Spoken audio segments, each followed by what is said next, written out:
How's it going, everyone? Welcome back to another Transformers review. Today we're going to be taking a look at the Fansproject Lost Axial Realm Volar LER-03 figure. Now, this is a TFCon exclusive for 2015, the Toronto show, and the retail version came out a couple months back, and I was thinking about picking that one up, but I'm glad I waited, and I'm glad that we got the Diaclone here, since I have the Diaclone versions of Clumpio and Kubrar. But packaging here is very similar to what we've got in the past, except they kind of gave us the best of both boxes, where Clumpio, I believe, had a picture of the Diaclone driver, which is unique to the con exclusives, where the retail has the Weapons Master, but you also get to see the Diaclone driver in the window there, which is kind of reminiscent of Kubrar. So that's pretty cool. Love the pick there of Volar with the whole, Diaclone nostalgic look. Get a nice picture of him in his Dino mode with a nice silhouette of him in his robot mode in the back. You get the exact opposite on the bottom, and then on the sides you get the exact same pics again. On the back you get to see some more pics of Volar in robot mode, alt mode, and the Diaclone driver there. Alright, let's take a look at the figure now. Alright, here they are out of the packaging. They look really great. I love the metallic paint apps. The chrome on Volar is superb. I mean, the entire wings are chromed out. You do have to be careful because they can scratch pretty easily, but really nice looking. Now, as far as extra accessory pieces that this version comes with, the only extra piece or accessory that you get is a sticker sheet. You do not get the secondary chest piece that comes with the retail version or the replacement hip piece for Clumpio, which is unfortunate. But you do get the sticker sheet, and not only for Volar, you do get it for Clumpio and Kubrar. Alright, let's take a look at the accessories, and then we'll move into the Diaclone driver and then onto Volar.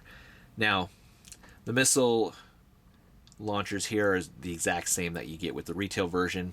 You do have some nice molded in detail, but it's all one solid color. You do get the nice red tip on the missile. You can remove it. There's no firing mechanism, but it is nice that you can remove it. Now, unfortunately, they are not a left or right. They are both the exact same, so how you display this guy, or how you house these on Volar, you're going to have the screws exposed on one of them, which is unfortunate. You do have this little tab here that you can pull down for a handle, which can be utilized in robot mode for Volar. His sword, very reminiscent of his G1, or the G1 look, which is really nice. You get the nice translucent red plastic there, and you get some molded in detail in the blade. Alright, move on to the Diaclone driver.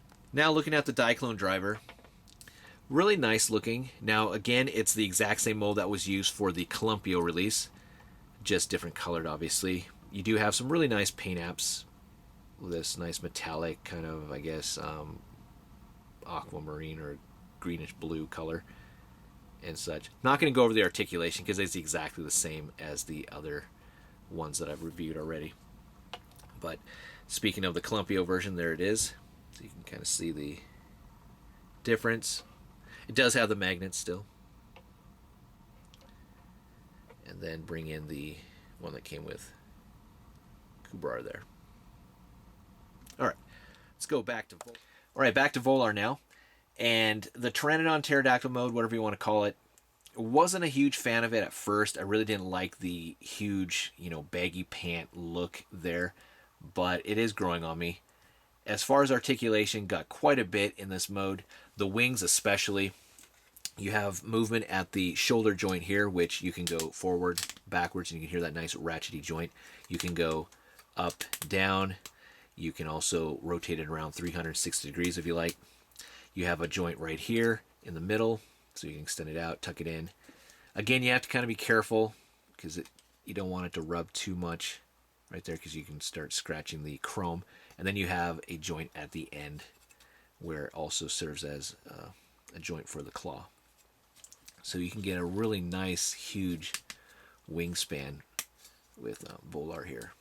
I'd say it's about over a foot in length. As far as the rest of his articulation, his head can move up to about there, so you can't really get that straight on look. You just get that kind of disappointing there. As far as looking down, that's as far down as it goes. You do have some motion to the side, and then his beak does open and close. Does have some sharp teeth there. Got an ab joint.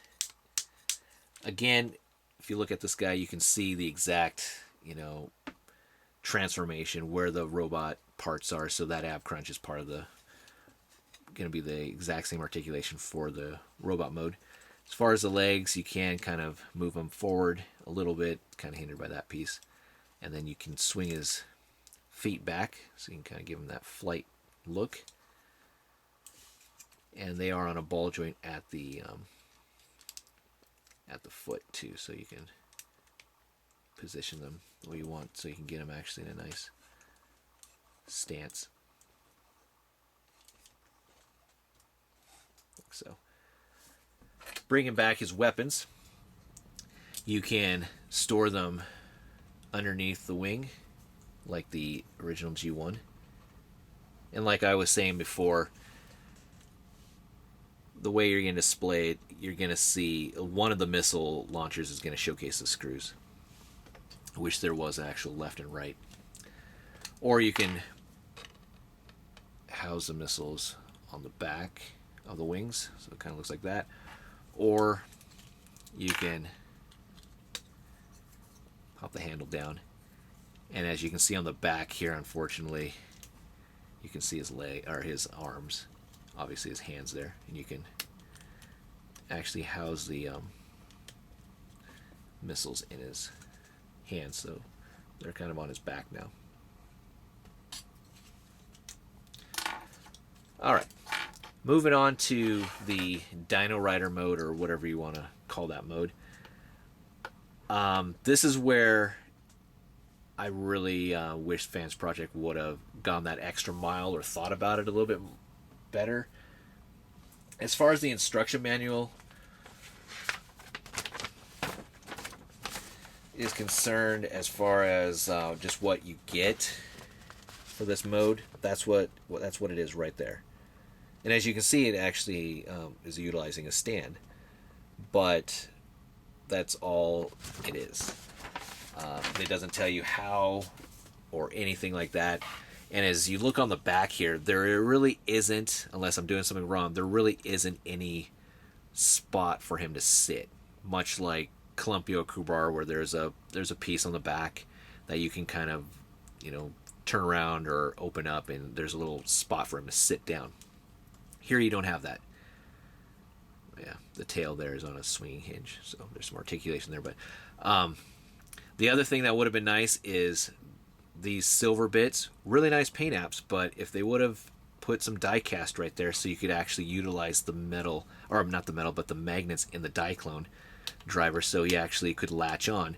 Being a flyer, then he would really be attached and you wouldn't have to worry about him falling off. But that's what you get, is just that right there. So you move him, it's going to fall. And again, if you had the stand, at least then you could prop him up in a nice little flight mode, like so, and then you could, get this guy on there somehow and, make him look nice. But there really isn't any spot either to keep him on there as far as him perched like this, unless you have the little guy kind of holding on to the back of Volar's head. Failed attempt at something that was supposed to be unique with these guys, with this exclusive line. Oh well. Alright, moving on to transformation. Really simple. I think a little bit too simplistic, especially for a third party, being it's for adult collectors. But everything at least flows really nicely. You really don't even need the instruction manual. You pretty much know exactly where everything's going. So we're going to start off first with the back here. We're going to separate this. This will become the arms.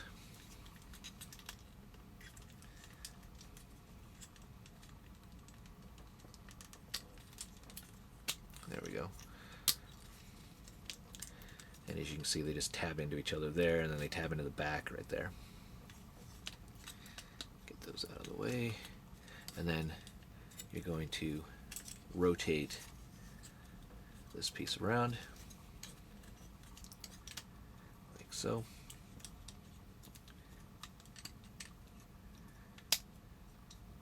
Lock the hands into place.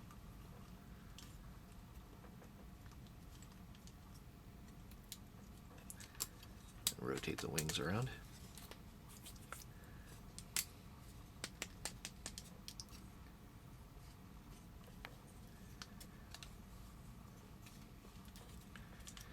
There we go. And then for the legs, just going to take this piece and extend it down. It'll lock into place. Then rotate this entire section around. And on the back, you're going to tuck the claw foot into that little cavity right there. And then you have the leg all done. Fold up the tail. Do the same thing to the other side. Rotate this around. And you have that leg all done. One last thing with the arms. Extend them out. Now those are done. Get the wings out of the way. Now you got this kind of weird looking hybrid version. And then lastly, open up the chest piece. And we've seen this with pretty much all of the like Clumpio and Kubar. You're going to plug in the front part of the dino head into the chest. As you can see, there's some pegs right there. Just separate the back end.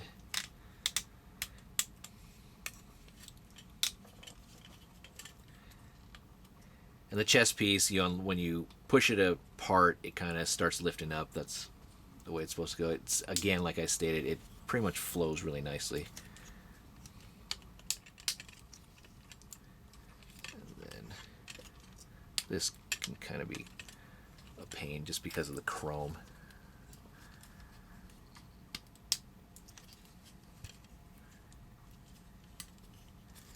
I can just get it to work for me.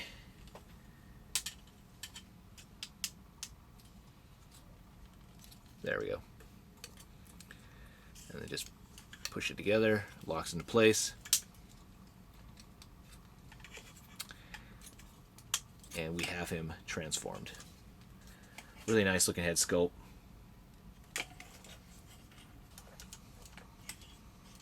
Alright, moving on into articulation. Again, the wings we've already gone over. His arms can rotate around 360 degrees if the wing piece was out of the way. You can move his arm out and then you can actually extend even further out. You do have a bicep swivel, double jointed elbow. You have a wrist swivel. You can open and close his hand. His fingers are joined though, but it's not bad. As far as his head is concerned, you can look up about to there, and that's as far down as he can look. And then you can move side to side. He does have a waist joint, ab crunch. Now the waist joint kind of scares me a little bit because you can see that's all you got connecting the two parts. And even though Pyro from the old school G1, G2 was gold plastic, that really kind of reminds me of that. Just this is going to snap and I'm going to have two pieces. But so far it's handling okay. But you do have the waist movement there. Legs are on a nice ratchet joint at the thigh, so you can go forward, backwards, in and out, thigh swivel, double jointed knee, and then you have a nice rotation in the foot ankle section, side to side, up and down. So I just got to get him all positioned here so he'll stand for me.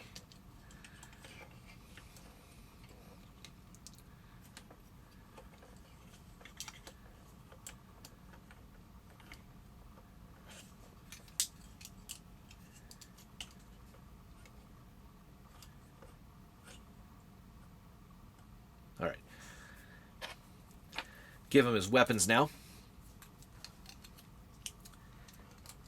And give him his missile launchers for handheld weapons. So you have that. Or again, you can position them on the wings on either side. You do have a spot on the back now, right here, on either side to house them. Or if you like, you can actually put them on his hip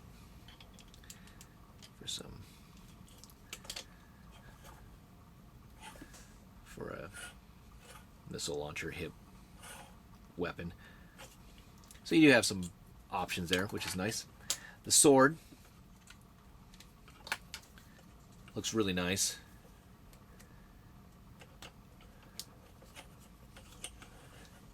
Kind of a little bit too big for him, but I do like it though. So there's that. And again, you can store it in all the same spots where you can store the missiles. Well, I mean, I don't think you'd want it on the wing, but it doesn't look too bad on the side, but I like it on the back. Kind of reminiscence of Sorakagi from Brave Gold Goldren.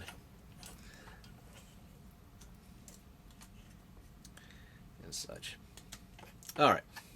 Let's move on to some comparisons now. First up, Combiner Wars Optimus Prime, everyone's favorite. But as you can see, Volar is equivalent to a Voyager class figure, I'd say. Here's a masterpiece. Wheeljack. And again, the Fansproject Dinobots are not intended to be in the masterpiece line, but I just wanted to showcase that really quickly. That would be your Fans Toys, Gigapowers, and Bullsfire. Here is Fansproject's Knight, their homage to Six Knight, which is a really cool figure, really large, but as you can see, probably be my next review there. And then lastly, here is the rest of the TFCon exclusives. And they look good together. I do like the amount of chrome and the paint apps again. Really pop on the shelf. Okay, quick closing thoughts on the TFCon exclusive Volar. Is he worth picking up? Let's put it this way. The retail version is a lot cheaper than this one. You're going to be paying $40 to $50 more for this one than the retail. And on top of that, with the retail version, like I stated in the beginning, you get the secondary chest piece, so you can have the toy or show accurate look. You also get the replacement Columpia waist piece, which I think you should have gotten that with this version if you're like me who bought into the TFCon exclusives. Even though my Columpia's legs aren't that loose, it would have been nice to have gotten that with this version. The chest piece, I can see not having that because this is the Diaclone version, and you don't really need to have that accuracy there. But getting a sticker sheet as far as an exclusive with this figure, I think is really, really not that impressive. I would have rather have had the replacement piece or a stand. Like I mentioned several times in the video, a stand would have made sense, especially because of the whole Diaclone driver gimmick. And since they didn't put any die cast into the back of Volar there to utilize the magnets off this guy, it's just a failed attempt, unfortunately. Other than that, though, I still think this mold is really fantastic. Whether you have the retail or thinking about getting this version, I think it has a tremendous amount of articulation, so you can get them into some really dynamic poses. And I do like the kind of nice, I guess, updated look of Swoop. So if you're a Chug collector, this I think is the best version, best mold of Swoop you can get right now. And the transformation being simplistic, that's a hit or miss for each individual. I would rather have it simplistic. At least it flows nicely instead of having a very tedious or just hard transformation that you just want to kind of destroy the figure. So that's it for my take on Volar, the TFCon exclusive. Thanks everyone for watching. I really do appreciate it. Stay tuned for more. Take care, and I will talk to everyone later. Bye.